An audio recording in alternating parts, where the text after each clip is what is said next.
Hello, guys. My name is Paulina, and I'm gonna be guiding you through this whole world of psychology.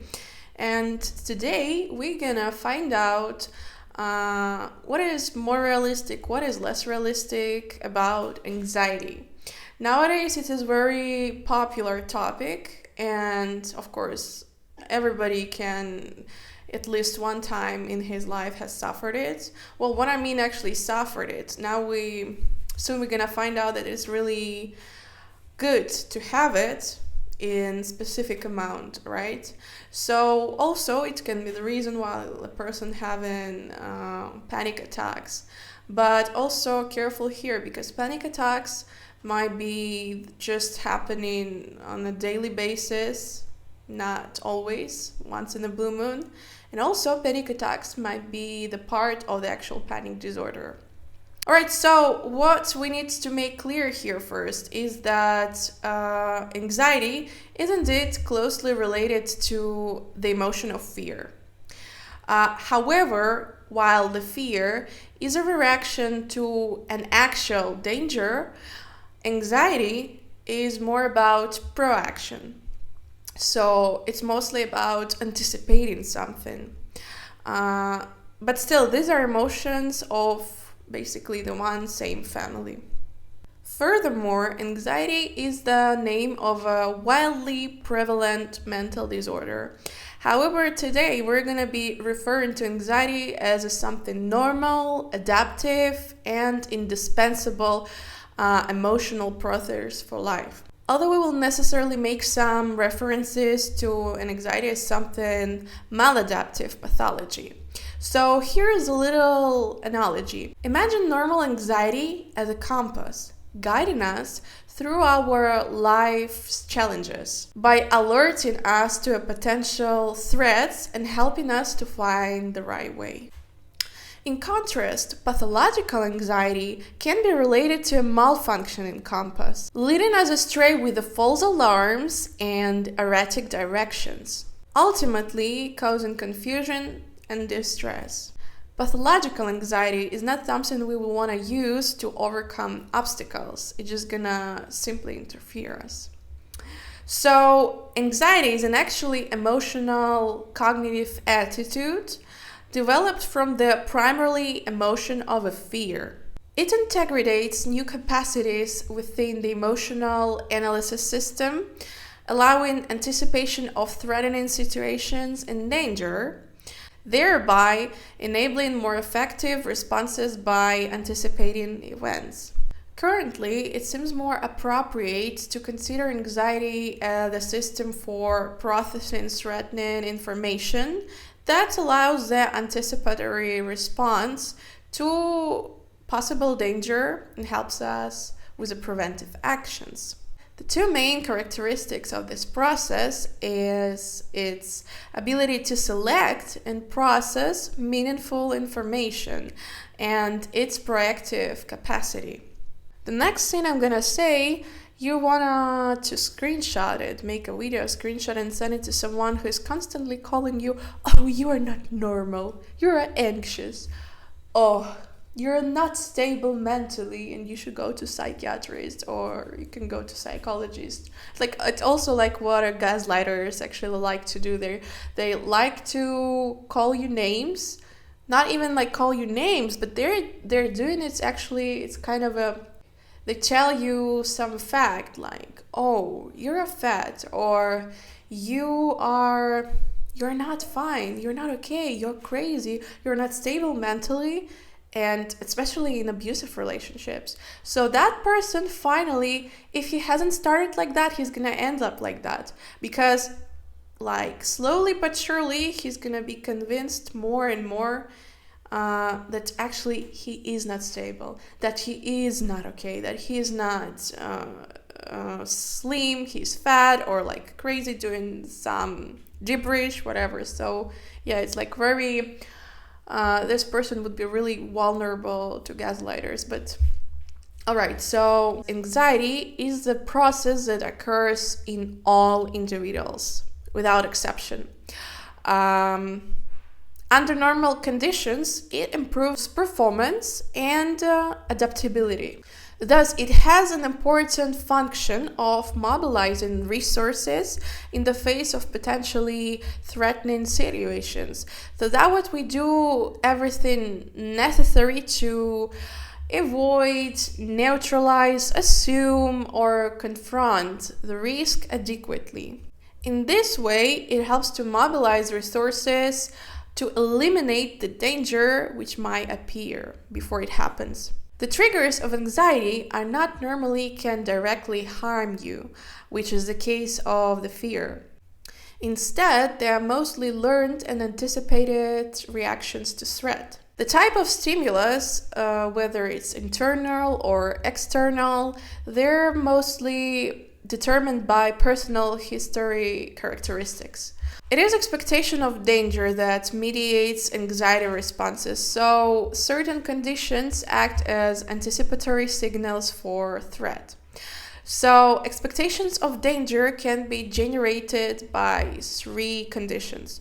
So the first one is a classical conditioning through the observational process, and the third one, the transmission of information that contributes the emergence of expectations of danger. The arrangement, three paths of fear. And not necessarily you might have only one, they are not mutually exclusive. And fear can develop of a combination of them. Understanding these pathways would be really useful in designing effective interventions for addressing phobias, fears such as exposure therapy, such as elevators, tunnels, theaters, whatever the case may be, or just traveling alone by train or bus or open spaces. So yeah, what else do I want to say here?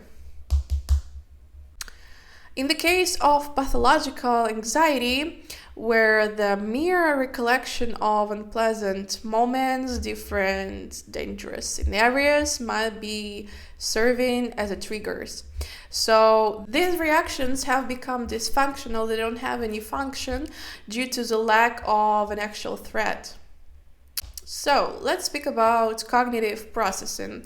The cognitive processing normally starts with a detection that something goes wrong, weird, not as usual, and it arises slowly, comparing to the emotion of fear. Because fear, as we already spoke, it's like very quickly someone is attacking, you're like, oh, so the brain works faster. So in the case of anxiety, it just really happens slowly but surely, giving us time to process.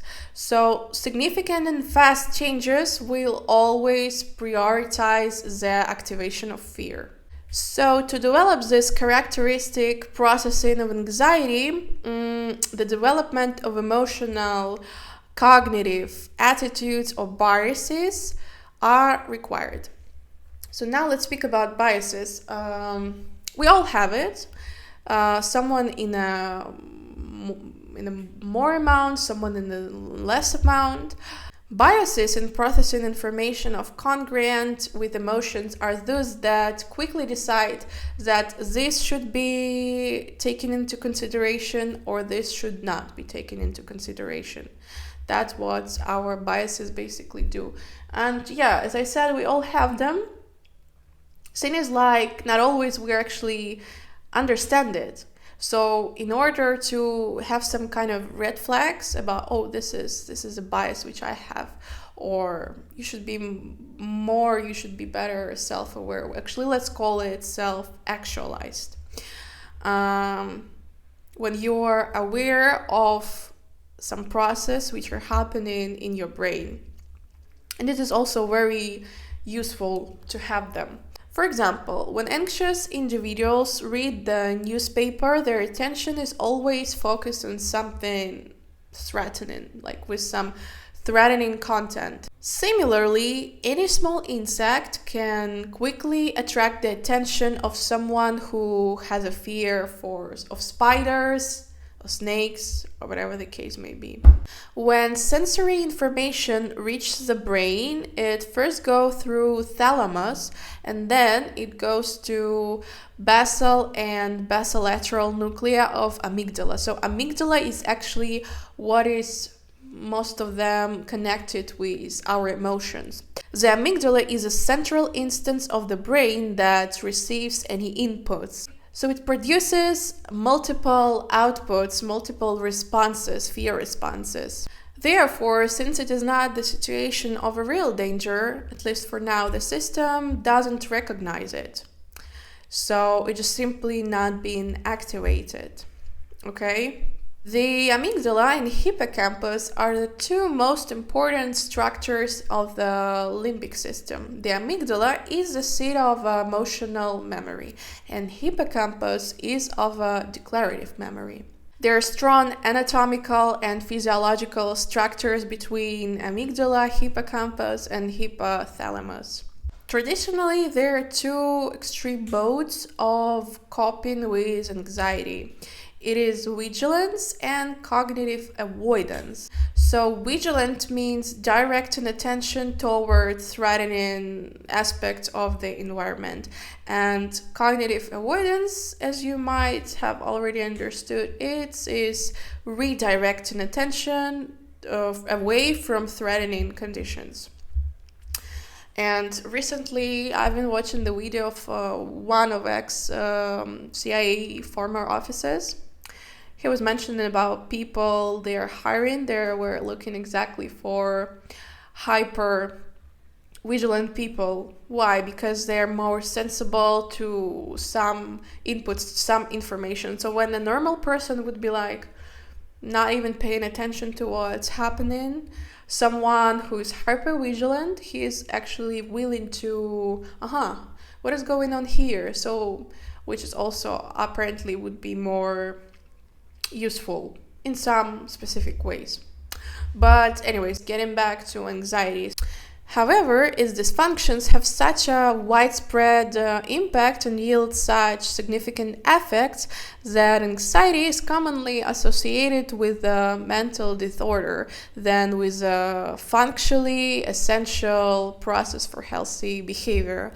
Nonetheless, our survival would be inconceivable without anxiety's role. So, for instance, we go to the doctor in order to prevent some sickness. We're afraid to get sick, that's why we go to the doctor. We don't want to die, right? At least majority of people. Let's not speak about everybody.